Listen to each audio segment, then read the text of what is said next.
This week, I'm starting off the programme in Philadelphia, the city of brotherly love and sisterly affection, before continuing the short 45-minute trip to the stunning countryside to visit the world-renowned Longwood Gardens estate.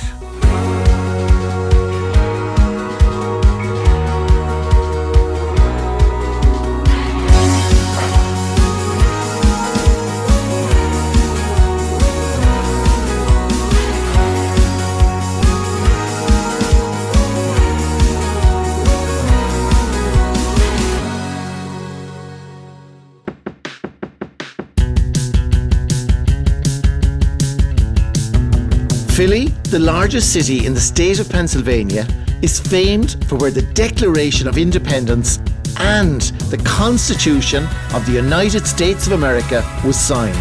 It's home to the Liberty Bell and the setting for the iconic underdog story of Rocky. The Rocky Steps are actually the entrance to the incredibly impressive Philadelphia Museum of Art. Catherine, how are you? Hi there, nice Lovely to see meet you. Yeah, welcome to Fourth Philly. generation Philadelphian. I'm in the presence of greatness. Hardly. You're a Rocky expert, I believe. I mean, we're all Rocky experts here in Philly. I think it's, we're sort of born into it. So, yeah. He really wanted to create a film that told this story of resilience and the American dream as seen through the eyes of a person, in Philadelphia and a young boxer, living his life and pursuing that American dream. And, I think we all feel like we've got a little bit of Rocky in us. We decided to have this big celebration in December. We had the city name it Rocky Day, December 3rd, which was the day that Rocky was released nationally back in 1976. We had thousands of people come, and now it's an annual event. So we're going to have a Rocky weekend this year, and we're going to invite people to come and celebrate all things Rocky and do a lot of fun Rocky-themed activities. So, we love when people can stay a little longer to explore lots of things. A lot of people come if they're going to New York or DC. They might stop here for a few days in between, and this is definitely the spot where they come. Yeah, and I mean, for us it's great because we have direct flights, which of course is always fabulous. It's so easy to get here. Our airport is so close to our center city. You can be at the airport in 15 minutes. The proximity of Philadelphia is really convenient and just a great place for folks to live. This is one of the best art museums. It's one of the best America. Art museums in the world, really. Yeah, absolutely. Fabulous. And it's just stunning right here in this beautiful vista with an incredible view of our city. And I must say, it's been a pleasure to meet you. And listen, thanks a million, and good luck with all the December happenings. Thank you so much. Cheers. Thank you. The Philadelphia Museum of Art has been here for 150 years. It is one of the oldest and finest museums in America. It's ranked 4th in the country according to the Washington Post.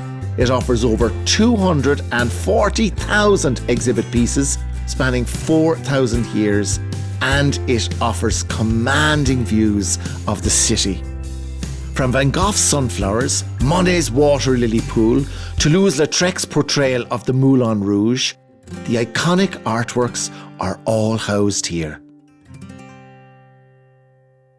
After working up an appetite, it was time for a true Philly tradition. This local delicacy is not delicate, but absolutely delicious. Ken, lovely to meet you. Pleasure to meet you as This well. is the moment I've been waiting for all week to come here and have my famous Philadelphia cheesesteak. Yes, you will be very famous and it will be very good. And I heard that you serve the best one. We serve a very good cheesesteak. It's boastful in Philadelphia to say Yeah, I've you read the serve reviews. best. I've read the reviews. Pat Oliveri had a hot dog cart, and apparently he served steak of some sort, and he had it left over, and he decided to put it on a bun and add some cheese. And in 1936, the cheesesteak was born. Wow. Yeah, because it's completely unique to here, isn't it? It's very unique to and Philadelphia. it's like it's world famous. What exactly is the whole cheesesteak ingredients? Like, how is it made? We use top round, choice or better beef, and then your choice of cheese. We serve more Cheese Whiz on our cheesesteak. Cheese Whiz is a Kraft product, which pretty much exists only in Philadelphia. Anywhere else, it's cheddar spread or whatever. Here, it's Whiz. So when you go in, you're going to get a Whiz Wit. And wit means onions in Philadelphia. So you're gonna say whiz wit. You don't even need to say cheesesteak. Just whiz wit and that's it. They'll make it for you. When you know somebody's not from Philadelphia, as they say, I have a cheesesteak with whiz and provolone and onions or whatever. And as soon as they say, I want a cheesesteak, you know they're not from Philly. Brilliant, but now you've prepped me, so maybe I'll get it right. You'll get it right. You'll just go in and say Whiz Wit, and you'll be a regular Philadelphia. And South Street here, of course, is a real artsy kind of hipster area as well, isn't it? Yeah, absolutely. South Street is tons of art galleries, tons of art shops. We have Isaiah Zagar's building here, which we incorporated into gym. So these mosaics. Beautiful. Yeah. So let's go in and let's get that bad boy. Let's go in. Make sure to say Whiz Wit. Okay. All right. Come on. Hey, Ken, how you doing?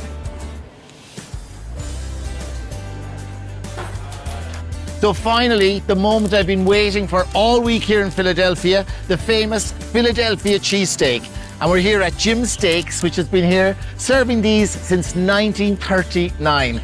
And this place is open until 3 a.m. So you can eat this bad boy all day long. So you can't come to Philadelphia without trying the famous Philadelphia cheesesteak. After a stroll through South Street, it was time to delve into Philly's history.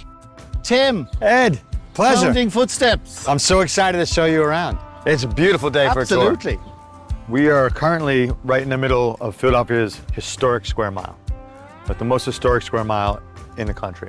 1776, we signed the Declaration of Independence, where we're officially going to try to break away. But 2 years before that, 56 founding fathers rent out the first half of the first floor of this building, and they write this letter to the king to try to stop the war from happening. So you've got Boston as the military mind and Philadelphia as the political mind. And the political mind thinks that revolution is a suicide mission. And so they make this last-ditch effort at reconciliation by writing this letter to the king, and they sign it, "Your loyal subjects." But after 10 weeks of debate, when they're done signing that letter, Patrick Henry from Virginia will rise to his feet right inside of this building here, and he said, "Today, the distinction between New Englander, New Yorker, Pennsylvanian, and Virginian is no more. I'm not a Virginian, I'm an American." So the idea and the seed of America are born right here. Wow. Goosebump moment. William Penn is our founder, and he is the guy who literally makes the map of Philadelphia, but Ben Franklin's the guy that puts us on it. So Ben comes to us from Boston at the age of 17. He does not come from money. He doesn't take a copyright, patent, trademark on anything he does. Offered one for Pennsylvania Fireplace and Franklin Soap. He turns it down because he wants everyone to be able to benefit from his work. Invents the lightning rod, makes it free for the entire city of Philadelphia. I mean, he is a visionary, as you said earlier. We visited Carpenter's Hall before, which I like to say is where America is conceived, and then Independence Hall is where she's born. You get the Marquis de Lafayette, who is Washington's right-hand man, comes throughout the colonies to visit and writes a letter to our mayor before he gets here to Philadelphia. And he says, "When I arrive, I want to visit the building where your nation was born." And when the mayor greets him, he says, "Behind me in these sacred halls, our independence was born." Wow. They're the second biggest landmark in the city, tied with the Liberty Bell, which is just behind you here. It's the words on that bell, "Let it proclaim liberty throughout the land and for all its inhabitants therein," that made it this symbol of hope and freedom. You know, when we are at our best, those ideals began inside this building. And so I think, you know, that's something that we try to remind guests is, you know, there's so much vitriol on opposite sides of the alley here, but if we could stop looking at that and focus on those ideals that were written about here, that's why we got this reputation of this, the land of freedom. And the city of brotherly love. I think it really is that, and it's alive and well. I've encountered it across all the people I've met.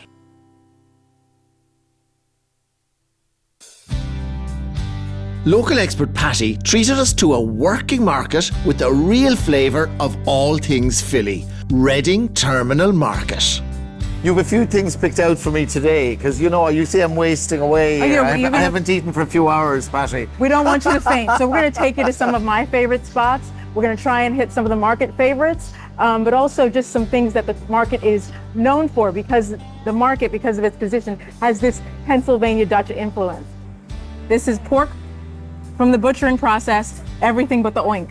It's like kind of like our pudding at home, our white pudding. White pudding. Yeah, but it's really nice. I like the crispiness. I can taste the oink. They must have left a little oink in there for you. The costume reminded me of the kind of Amish that you'd see on TV. Absolutely, absolutely. You are eating at Dutch Eating Place. That comes from the Pennsylvania Dutch. It is run by a Pennsylvania Dutch family, and when we say Pennsylvania Dutch, we're not talking about the Netherlands. We're talking about German immigrants who came to Pennsylvania area. It could be Amish, they could be Mennonite. There are a lot of different religions. Some of the costuming is the same. Of course, they're famous for the hardworking, yeah. Hardworking, friendly, and we just ask when you visit them, just be respectful of their ways, but they are generous with their food and with their hospitality. Brilliant. This looks good. Wow. Good man, thank you very much. Cheers. Wow. I mean, that's better than I've ever had. Philadelphia is the home of the pretzel. Wow, they're amazing.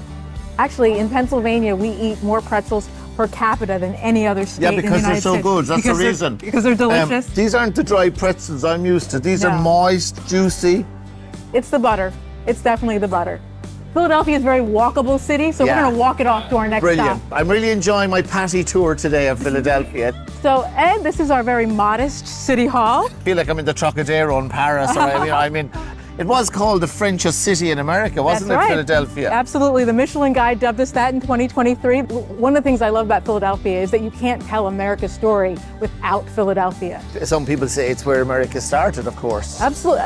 You know, and that's a fact. The people in Boston will just have to get over it. Oh yeah, I love it. I love it. It's always good. It's like we also have that rivalry at home with the counties. My wonderful friends in Boston will always say, oh, that they did the heavy lifting with the revolution and that we only did the paperwork. Yes. But I say, Ben Franklin left Boston and stayed in Philadelphia. Now, what does that tell you? Penn's original plan included parks because he felt people who were living in cities needed to have an ongoing connection to green space. So that's why we have the parks there. Wow, quite a visionary. Absolutely, absolutely. And one of the reasons he laid it out in a grid, an easy to follow grid like this, is because he lived through the Great Fire of London in 1666. So he wanted a plan that was easy to navigate and would prevent fire. All of these great experiences and great events in history are tied together.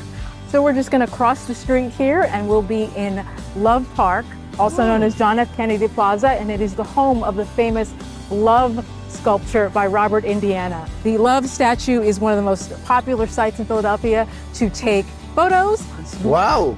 Believe it or not, you can even get married here. Ah, lovely stuff. So some famous people worshipped here. Founding fathers like George Washington and John Adams, they would have been members of this church when it was part of the Church of England. The rear doors were actually, in revolutionary times, were reserved for the head of the Church of England, which would have been the king. As you see that steeple up there? That would have been the tallest thing that George Washington saw in his lifetime. Wow. George Washington, Benjamin Franklin, they all worshipped here. And this was the first kind of Christian branch that was founded here in the United States. We're coming up on the side here where the president would have sat when he sat for worship. Other facts about this church, the steeple and the organ were funded by Benjamin Franklin himself. Those would not be here without Mr. Franklin. And we're told that the sermon that the pastor made was very much in favor of revolution. He was telling them to stay the course and continue to fight for revolution. So, you know. Next up is Elfreth's Alley. You have taken a step back to the early 18th century. This is the oldest continuously occupied residential street in America. People started building homes in Elfreth's Alley in 1702. But this is a glimpse into working class Philadelphia in the 18th century. I mean, you know, if these were the working class houses, right, I can just imagine what the posh houses were like. Absolutely. Because, I mean, you'd be pretty happy in one of these now today, obviously. Absolutely. And actually, you know what I will say, it's a indication of the consistency of Philadelphia architecture, because these are Philadelphia row homes and they're not too different from the row home that I live in. Yeah. So a Philadelphia row home is a Philadelphia row home, and it's a great way to live. It's funny, I love the way the expression here, you say row home, we probably say terrace, I think. Absolutely, Yeah. It's absolutely. lovely. Very, Yeah. your row home sounds much nicer. Okay. From the hustle and bustle of the busy streets of the city, the iconic architecture, history, culture and cuisine, it was time to leave the wonderful and walkable city of Philly and explore the countryside of Pennsylvania. We were met with lush green fields and forests, local farms, and a famous monument to those that fought for this nation's freedom.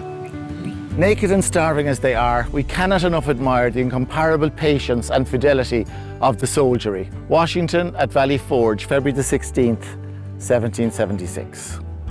This is the United States National Memorial Arch, marking where soldiers marched into Valley Forge in the winter of 1777 during the American Revolution. Commander-in-Chief at the time was none other than George Washington himself. From the past to the future, the next experience was diving to new heights in a hair-raising experience. Hey, Craig, how are you? Hey. Good to see you. Likewise. I believe you're one of the top instructors here. Nah, definitely not one of the tops, but I'll definitely be your instructor today. Cool. Let's get you suited up first. Brilliant. You're good. Look good. Okay. Things you need to know when we're in there. It's gonna be super loud in there. Scream the top of your lungs, no one's gonna hear you. While we're in Like there. space. Yeah, it's like space. Next, do this for me. Legs hip width apart. Hands out like a starfish. Woo. Bend those elbows. Security, airport Perfect. security. This is how I want you to be flying. When I give Okay. you a thumbs up, slowly lean into the tunnel. Like Okay. trust fall. I'll be with you the Okay. entire time. Okay. Ready? Yeah. Let's go. Oy, oy, oy. All my fares are in order.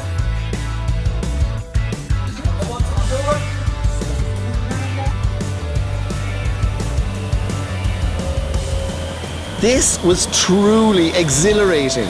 After a lengthy safety briefing, learning the hand signals and body positions, it was time to enter the ferocious wind tunnel. Scary, but terrific in equal measure.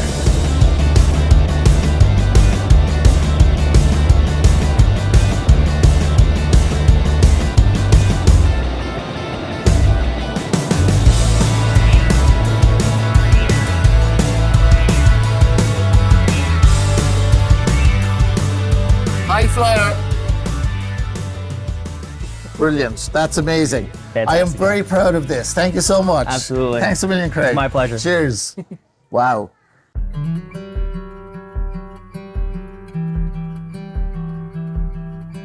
Now it was time for a glorious day in the Pennsylvanian countryside to soak up the stunning horticulture of Longwood Gardens. This place has over 1,000 acres of gardens, woodlands, meadows, sculptures, greenhouses, as well as places to eat and drink, and live music.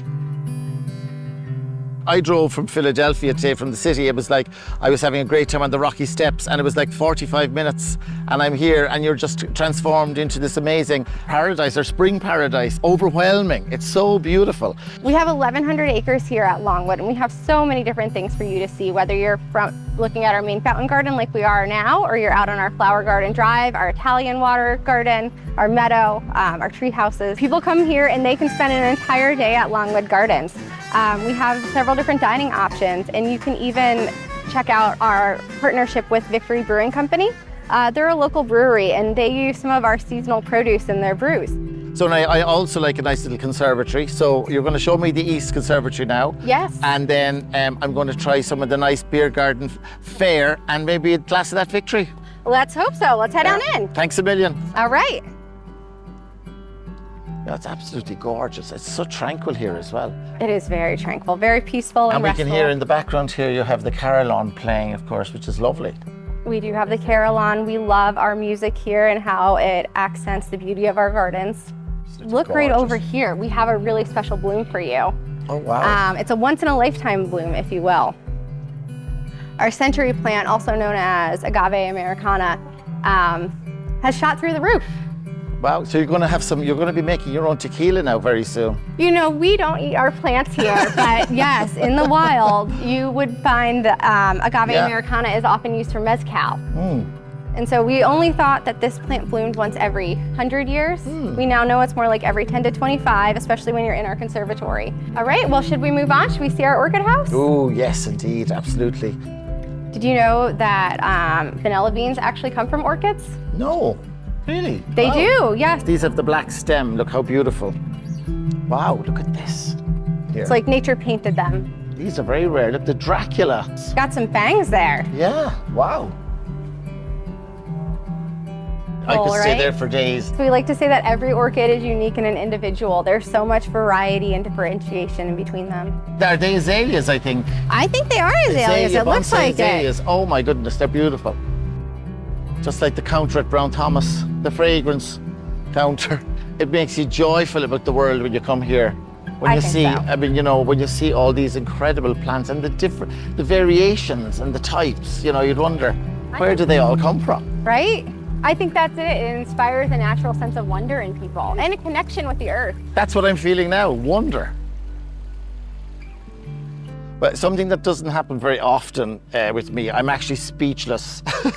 I mean, like, it's just, oh, so amazing. I mean, this is just the most incredible place. And I mean, for anyone who likes gardens and plants and growing things and even the history of plants, it's so unique and it's a real jewel, I must say, yeah. Everyone must come here. I'm going to wander around for a few hours. I promise I won't take any cuttings or anything. I'll be very good. Oh, we hope so. Good evening and welcome to Longwood Gardens' main fountain garden. Tonight, you will experience a thrilling combination of water, color, and music in the most spectacular of settings. A thrilling evening extravaganza is held during the summer months at Longwood Gardens. This show has been re-imaged again and again since the 1930s, captivating the millions who have come here to visit. This is an extraordinary spectacle of water, lights and even flames set against an inky blue sky and electric music that will leave you truly speechless. This has a real wow factor. Well, it's time to wrap up our week here in Philadelphia, a city steeped in history, where around every corner there's something amazing to discover. From the Liberty Bell to Independence Hall, and of course, the famous Rocky and the iconic Rocky Steps. Don't think that it's just the city of Philadelphia that has a lot to offer. Just on the doorstep here, 45 minutes away, you have the amazing countryside. You have Longwood Gardens Estates, you have beautiful wineries, and of course you have Valley Forge Park. This city and this state has so much to offer. And I must say, it's been a joy to discover the birthplace of America.